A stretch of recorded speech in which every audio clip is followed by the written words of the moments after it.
অনেক দিন পরে আজকে একটা ভালো খবর নিয়ে আশা করছি আপনাদের সকলের সামনে আসতে পেরেছি। কেন ভালো খবর বলছি সেটা তো বলবো। তার আগে আরও ভালো একটা সুখবর দিয়ে নিই, যেটা আজকের নিউজ পেপারেও রয়েছে এবং সমস্ত চ্যানেল দেখাচ্ছে। নামটা নিশ্চয়ই আপনারা শুনেছেন, মেহুল চোকসি। একটা কেলেঙ্কারি, একটা আর্থিক কেলেঙ্কারিতে এর নামটা সামনে এসেছিল।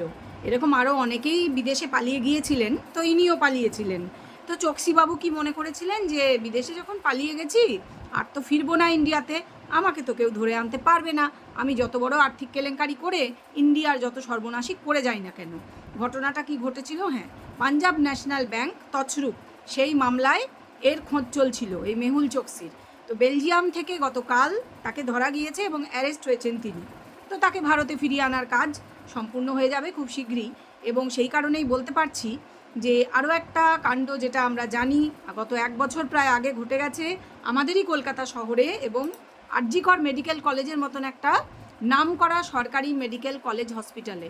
সেখানে কর্তব্যরত আমাদের ডাক্তার অভয়া, সেই মেয়েটি যে খুব নামকরা একজন ডাক্তার শুধু ছিল না, যে খুব ভালো মানের পড়ুয়া ছিল, সে তার এমডি করছিল, এবং তাকে কিভাবে নির্মমভাবে ধর্ষণ এবং হত্যা করা হয়েছিল, এবং ঘটনাটাকে যে সম্পূর্ণভাবে একটা আলাদা রূপ দেওয়ার চেষ্টা হয়েছিল। তার মা বাবাকে বলা হয়েছিল সে নিজেকে নিজে শেষ করে ফেলেছে, আত্মহত্যা করেছে, এসব বলা হয়েছিল।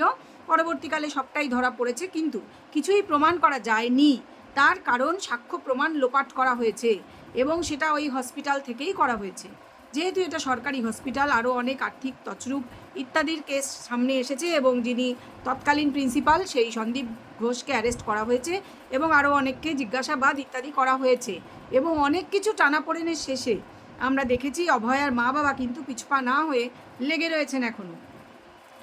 আমি এই জন্যই আশাবাদী যে তাদের এই যে মেয়ের হত্যাকারীকে কিছুতেই ছাড়া যাবে না, তাকে কে নির্মমভাবে হত্যা করলো তারই কর্মক্ষেত্রে এবং কর্তব্যরত অবস্থায়, এবং সে দায়িত্ব কেউ নিল না।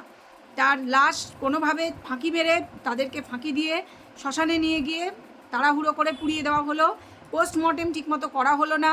পোস্টমর্টেমে যে কালেক্ট করে যে রাখা হয়েছিল, যে সোয়াব তার শরীর থেকে নেওয়া হয়েছিল, সেটা মানে ডিএনএ টেস্টের জন্য, সেই ডিএনএর যে স্যাম্পল, সেটাকে কন্টামিনেট করা হয়েছে পারপাসলি বলেই মনে হয়েছে।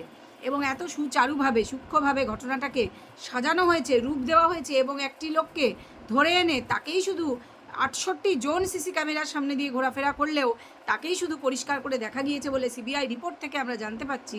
তার ফলে সেই লোকটি এখন জেলের পিছনে রয়েছে, জেল খাটছে, এবং আজীবনের কারাবাস তার দণ্ড হয়েছে লোয়ার কোর্টে। সে আবার হাইকোর্টে অ্যাপিলও করে রেখেছে যাতে তাকে ছেড়ে দেওয়া হয়। সেও নিজেকে নির্দোষ বলেই দাবি করছে, এবং মনে হচ্ছে যা দেখে শুনে যে সে হয়তো অনেক কিছু জানে। তো ঘটনা সেটা যাই হোক, এখন যেটা আমরা রিসেন্টলি জানতে পেরেছিলাম, সিবিআইরই একজন লয়ার যার নাম রাহুল দাস, তার মুখ থেকে আমরা শুনেছি বিভিন্ন চ্যানেলে, তিনি বলছেন যে ডাক্তার কিছু পিজিটি ডক্টর যারা সেই রাতে ডিউটিতে ছিল, যাদের সঙ্গে অভয়া ডিনার করেছিল, এবং তাদের যে ডিনারের যে যে কোন বাটিতে ডিনারগুলি এসেছিল, কারণ ডিনার যে বক্সটা মানে বাটিগুলো আনা হয়েছিল কোনো একটি খাদ্য সরবরাহকারী সংস্থার লোক এসে দিয়ে গিয়েছিল, কিন্তু ব্যবহার করার পর সেই যে মানে বাসনগুলো, সেগুলো কোথায়, সেগুলো কিন্তু পাওয়া গেছে বলে শোনা যায়নি, যদিও সেগুলি কিন্তু এভিডেন্স। অতএব এভিডেন্স ট্যাম্পারিং যে হয়েছে এটা বলাই বাহুল্য। এবং আরও অনেক কিছু, বহু কিছু জানা গেছে, লাল কম্বল, নীল চাদর, সবুজ চাদরের গল্প আমরা শুনেছি। অভয়ার মা বাবাই আমাদের অনেক কিছু বলেছেন, এবং তারা কিছুতেই বিশ্বাস করেননি যে এটা পরিকল্পিত হত্যাকাণ্ড নয়, এবং এই একা লোকটি সব কিছু করেছে, এই সঞ্জয় রায়, সেটা বিশ্বাস করতেও তারা নারাজ, এবং খুব সম্ভবত তারাই ঠিক। কথাটা হচ্ছে যে তাহলে অভয়ার যারা খুনি, হত্যাকারী এবং যারা ধর্ষণকারী, তারা কি ধরা পড়বে না? এটা আমাদের মনে প্রশ্ন এসেছে। আন্দোলন যে সাংঘাতিকভাবে গড়ে উঠেছিল সেটা ধীরে ধীরে স্তীমিত হয়ে প্রায় বন্ধ বলবো না, বন্ধ হয়ে গিয়েছে। মানুষের মনের মধ্যে অভয়া ডেফিনেটলি রয়ে গিয়েছে, কিন্তু মানুষ বোধহয় এটা মেনে নিতে বাধ্য হয়েছেন যে এই কেসটার আর কিছু নেই, আর কিছু করা যাবে না। কিন্তু অভয়ার মা বাবা হচ্ছেন একমাত্র যারা এই আশাটা এখনও ছাড়েননি যে অভয়ার খুনিরা অতি অবশ্যই ধরা পড়বে। এবং কিছুদিন আগে সিবিআইয়ের আইনজীবী কিন্তু আমাদের আশ্বস্ত করেছেন যে যারা পিজিটি ছিল, সেই রাত্রে ডিউটিতে ছিল, তাদের মধ্যেই বেশ কয়েকজন সেই রাতেই 9ই আগস্ট রাত্রিরে তারা এই দেশ ছেড়ে দেয়, ইন্ডিয়া ছেড়ে তারা পাড়ি জমায় অন্য দেশে। তাদের মধ্যে 1জন বা 2জন প্রতিবেশী দেশে রয়েছে। প্রতিবেশী দেশ মানে এই নেপাল, ভুটান, এইরকম কোনো একটা দেশে। আর হচ্ছে বাকি আরও হয়তো 2জন মনে করা হচ্ছে হয়তো দুজন তারা আরও অনেক দূর দেশে চলে গিয়েছে, অনেকটাই পশ্চিমের দেশে। তো সকলকেই ফিরিয়ে আনার কাজ শুরু হয়েছে এবং এটা সময় সাপেক্ষ ব্যাপার, যেহেতু দুই দেশের যারা ওই এম্বাসিগুলি তাদেরকে কানেক্ট করতে হয়েছে, তাদের কন্ট্যাক্টে এনে তাদেরকে মেল করে ব্যাপারগুলো অনেকটা সময় সাপেক্ষ বলে তিনি বলছেন। আমি সাধারণ মানুষ, আমি বলতে পারবো না সেটা কতটা সত্যি, বলছেন যখন হয়তো হবে। কথাটা হচ্ছে যে তাদের ফিরিয়ে আনার প্রসেস কিন্তু শুরু হয়ে গিয়েছে বলে উনি দাবি করছেন।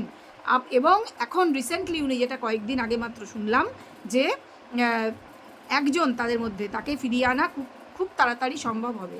যাই হোক, সমস্তটা বলবো বলেই আজকের এই ভিডিওটা করছি। Welcome back to my channel world of Dola. সকল দর্শক বন্ধুকে স্বাগত জানাই। আশা করি আপনারা সকলে ভালো আছেন, সুস্থ আছেন। আমিও ভালো আছি বলবো। তবে যে সমস্ত ঘটনা আমাদের আশেপাশের জেলাগুলিতে ঘটছে, যেমন মুর্শিদাবাদ এবং হুগলি, দক্ষিণ 24 পরগনা, এইসব জায়গায় যা সমস্ত শুরু হয়েছে সেগুলি সত্যি মেনে নেওয়া যায় না। কারণ এই যে ঘটনা, যে একটা ওয়াক অফ আইন নিয়ে যা শুরু হয়েছে, সেটার প্রতিবাদ বলে যা চালানো হচ্ছে, সেটা সব জায়গায় মোটেই প্রতিবাদ শুধু নয়। বিশেষ করে মুর্শিদাবাদ জেলাটাকে ধ্বংস করে দেওয়া হয়েছে। সেই নিয়ে আমি অনেকগুলি ভিডিও করেছি, আরও ভিডিও করব। আপনারা চ্যানেলে চোখ রাখবেন অতি অবশ্য করেই। ভিডিওগুলি যথেষ্ট ইন্টারেস্টিং হচ্ছে এবং হতে চলেছে। আপনারা ভিডিওগুলি দেখবেন বলে আশা রাখছি। আমাদের সমাজে নানা প্রকার এই ধরনের ঘটনা আশেপাশে প্রতিনিয়ত ঘটে চলেছে, অথচ দেখা যাচ্ছে এই ব্লগাররা তারা নানা রকম উল্টো পাল্টা ঘটনা করে মানুষের দৃষ্টিকে সেদিকে টেনে রাখার চেষ্টা করছে এবং বেশ কিছু ব্লগার পারপাসলি নিজেদের ফ্যামিলির কেচ্ছা ইত্যাদি দেখিয়ে কিন্তু তারা বেশি বিক্রি করতে পারছে তাদের ভিডিওগুলো। আমি জানি না মানুষের রুচিবোধ কেন এত তলানিতে চলে গেছে, তারা এগুলো দেখতে বেশি পছন্দ করছেন। আমি যে ভিডিওগুলি করছি সেগুলো যথেষ্ট ভালো মানের হওয়া সত্ত্বেও সেগুলি দেখতে তারা আগ্রহ বোধ করছেন না। আমি জানি না কেন, হয়তো মানে মশলাদার কিছু না হলে মানুষের পছন্দ হয় না, হতে পারে। আমি কিন্তু অভয়ার কেসটা নিয়ে প্রথম থেকে লড়ছি এবং লড়ব, এবং সেজন্যই আমি যা দেখছি আশেপাশে যা ঘটে চলেছে সেগুলো নিয়ে আমি ভিডিও করছি। কথাটা হচ্ছে যে এই যে অভয়া বিচার পাবে কি পাবে না, এটা কিন্তু এখন খুব বড় একটা প্রশ্নের মুখে দাঁড়িয়েছে। তার কারণ আমরা দেখতে পাচ্ছি বর্তমানে যে চাকরি হারিয়েছেন যে শিক্ষকরা, শুধু তারা নয়, যে 22 লক্ষ পরীক্ষার্থী যারা পরীক্ষা দিয়েছিল 2016 সালে, যে প্যানেল তৈরি হয়েছিল, যারা চাকরি পেয়েছিল আর যারা পায়নি তাদের মধ্যে অনেকেই হয়তো যোগ্য ছিল। এই যে এখন যোগ্য অযোগ্য নিয়ে যে কথা উঠছে, সেই প্রসঙ্গেই আমি এই কথাটা বলছি যে অনেকেই যোগ্য ছিল। এই জন্যই বলা যাচ্ছে যে, শোনা যাচ্ছে যে 17 রকমের দুর্নীতি হয়েছে, সুপ্রিম কোর্টে প্রমাণিত যে সরকারি লেভেলে দুর্নীতিটা হয়েছে বলে প্রমাণ হয়েছে। এবং এই দুর্নীতির ফলে বেশ কিছু অযোগ্য লোক অলরেডি তারা টেন্টেড, তাদের আলাদা করে দেওয়া হয়েছে। এবং বর্তমানে এসএসসি আরও একটি লিস্ট পাঠিয়েছে রাজ্য সরকারের কাছে, সেটা খুব শীঘ্রই হয়তো তারা বলছেন পাবলিশ হবে। আমি জানি না কথাটা কত দূর সত্যি, পাবলিশ হবে কি না, হলে খুবই খুশি হব। তবে এই যে সেটা নিয়েও আমি অন্য ভিডিও করব, আপনারা আশা করি চ্যানেলে চোখ রাখলে ভিডিওগুলি দেখতে পাবেন, কারণ এই ভিডিওতে সেগুলো বলা সম্ভব নয়, উচিত হবে না। যাই হোক, যেটা বলছিলাম, আমি অভয়ার যে ঘটনাটায় ফিরে আসতে চাই। যে আমাদের সিবিআইয়ের আইনজীবী জানাচ্ছেন যে একজন ডাক্তার যারা সেই রাত্রে দেশ ছেড়েছিল, কেন তারা দেশ ছেড়েছিল? তারা তো ডিউটিতে ছিল।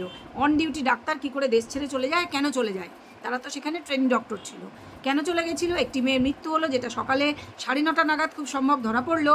সেটাকে আত্মহত্যা বলে চালিয়ে দেওয়ার চেষ্টা হলো। পরবর্তীকালে সেটা বোঝা গেল যে তাকে মেরে ফেলা হয়েছে, এবং মারার আগে বা পরে, হয়তো মৃত্যুর পরেও হতে পারে, যে পোস্টমর্টেম রিপোর্টে তাই বলা হয়েছিল, ব্রুটালি তাকে রেপ করা হয়েছে। এবং সেটাও কোনো একজন করেছে বলেই প্রমাণ পাওয়া গিয়েছে। কিন্তু তার হাড় গোড় ভাঙা, তার চোখ থেকে রক্ত বেরোচ্ছে, চশমা ভাঙা, অথচ যেখানে তাকে পাওয়া গেছে, যেটাকে বলা হচ্ছে যে সেটাই অকুস্থল, সেখানের কোনো জিনিস একটু এক চুলো এদিক ওদিক হয়নি, যেটা খুব আশ্চর্য বলেই মনে করা হচ্ছে। এর থেকেই বোঝা যায় যে হয়তো ঘটনাস্থল সেটা নয়, তাকে সেখানে এনে রেখে দেওয়া হয়েছিল। তাহলে তো এটা প্রমাণিতই যে এটা একটা অর্গানাইজড ক্রাইম ছিল। কিন্তু কেন ছিল? ডেফিনেটলি সে কিছুর প্রতিবাদ করেছিল। কিসের প্রতিবাদ? অনেক কিছুই জানা যাচ্ছে, যেহেতু সে একজন কি বলবো, কাউন্সেলর, যে কাউন্সেলিং করছিলেন তার কাছে গেছিল মেয়েটি। কারণ ঘন্টার পর ঘন্টা, 36 ঘন্টা, দিনের পর দিন সে 36 ঘন্টা টানা ডিউটি করছিল, এবং দিনের পর দিন তাকে ঘুমোতে দেওয়া হতো না, তাকে টানা ডিউটি দেওয়া হতো, মেন্টাল টর্চার করা হতো এইভাবে, যার ফলে তার ফিজিক্যাল কন্ডিশনও ভেঙেই পড়ছিল ধরে নেওয়া যায়। এবং সে খুব ক্লান্ত ছিল সেই রাত্রেও, যে রাত্রে তাকে ব্রুটালি শেষ করে দেওয়া হয়েছিল। কথাটা হচ্ছে, মেয়েটি যে কাউন্সিলরের কাছে গেছিল, তিনি কিন্তু বলেছেন যে তিনি দেখেছিলেন মেয়েটির কতটা ভেঙে পড়া অবস্থা। তো বাড়ির লোক এগুলো জানতে হয়তো বুঝতে পেরেছিল বা পারেনি বা সিরিয়াস হয়নি। যদি একটু সতর্কতা তারা অবলম্বন করতেন, তাহলে হয়তো মেয়েটি আজ আমাদের মধ্যে থাকতো। আর তার যে সোকল বয়ফ্রেন্ড বা প্রেমিক ছিল, তার ভূমিকাও ভীষণই মানে না ব্যঞ্জক, মানে না বাচক। কারণ সে এখনও নিজের মুখটা ক্যামেরায় সাহস করে দেখাতে পারেনি, সেও সরকারি হসপিটালের ডাক্তার বলে আমরা জেনেছি, কিন্তু সে আজও তার নাম ধাম প্রকাশ্যে আসেনি। সে খুব সতর্ক। মেয়েটি এইভাবে মারা যাওয়ার পরেও তার মনে কীরকম দুঃখ হয়েছে জানি না, শুনেছিলাম খুব দুঃখে শোকে সে পাথর, কিন্তু কতটা পাথর যে 1 বছর প্রায় হয়ে গেল মেয়েটি বিচার পেল না, অথচ সে মুখ খুলতে তো পারলই না। তার মানে এর থেকেই বোঝা যায় সে হয়তো অনেক কিছু জানতো, মুখ খুললে হয়তো অনেক কিছু বেরিয়ে আসবে।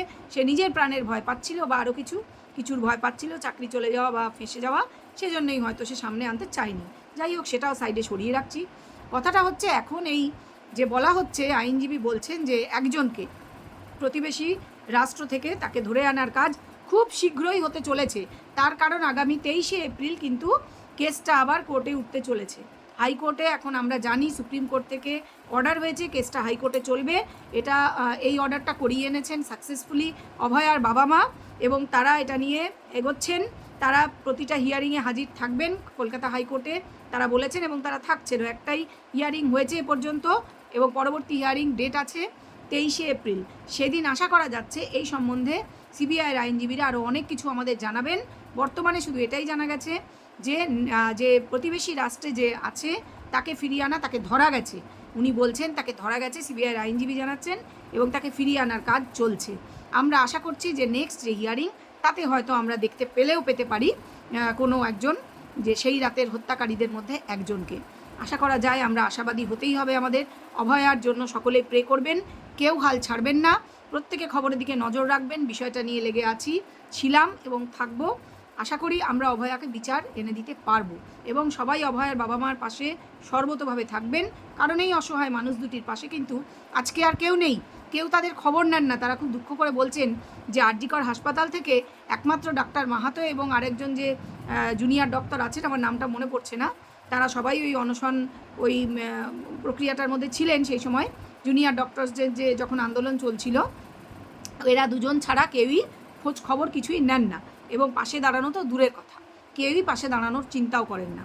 মানে কেসটা যে বিষবাও জলে, এটা তারা মেনে নিয়েছেন, কিন্তু সিবিআইয়ের আইনজীবীরা কিন্তু তা বলছেন না। তারা যথেষ্ট আশা দিয়েছেন আমাদেরকে। তারা বলছেন ফিরিয়ে আনা সম্ভব হবে, এবং তাদের কাছে তারা প্রমাণ জড়ো করছেন যে 4জন সিস্টারকে ডাকা হয়েছিল, তাদের মধ্যে একজনের কাছ থেকে ইতিবাচক সাড়া পাওয়া গিয়েছে বা বাধ্য হয়েছে সে সাড়া দিতে, যার কাছে শোনা গেছিল যে একটি ভিডিও ছিল সেই রাত্রের, এবং সেটা তাকে ডিলিট করতে কোনো এক পদস্থ পুলিশকর্মী বাধ্য করেছিলেন বলে সে জানিয়েছে। সে নামটাও জানিয়েছে ওনাদের, কিন্তু নামটা আমিও জানাবো না, আমরা বুঝলেও বলবো না, এবং তারাও বাইরে প্রকাশ্যে বলেননি অতি অবশ্যই। যাকে পরে সরিয়ে দেওয়া হয়েছে এরকমই কেউ। তো যাই হোক, সেটাও ওনাদেরই দাবি মেনেই করা হয়েছিল। তো দেখা যাক যে 23 তারিখে হাইকোর্টের দিকে সবাই নজর রাখুন। হাইকোর্টে অভয়া কেসের নতুন কি আপডেট আসে আমরা কিন্তু দেখব। আপনারা সবাই চ্যানেলের দিকে নজর রাখবেন। চ্যানেলটা যদি ভালো লাগে তাহলে অতি অবশ্যই সাবস্ক্রাইব করে আমার পাশে থাকবেন। ভিডিওটা অতি অবশ্য করেই বেশি করে শেয়ার করবেন, এবং ভিডিও ভালো লাগলে নিশ্চয়ই লাইক করবেন। এই প্রতিবেদন আপনাদের আশা করি ভালো লেগেছে। প্রতিবেদন এখানেই শেষ করব, ফিরে আসবো পরবর্তী প্রতিবেদন নিয়ে। নজর রাখুন চ্যানেলের দিকে। এখন আসি, নমস্কার।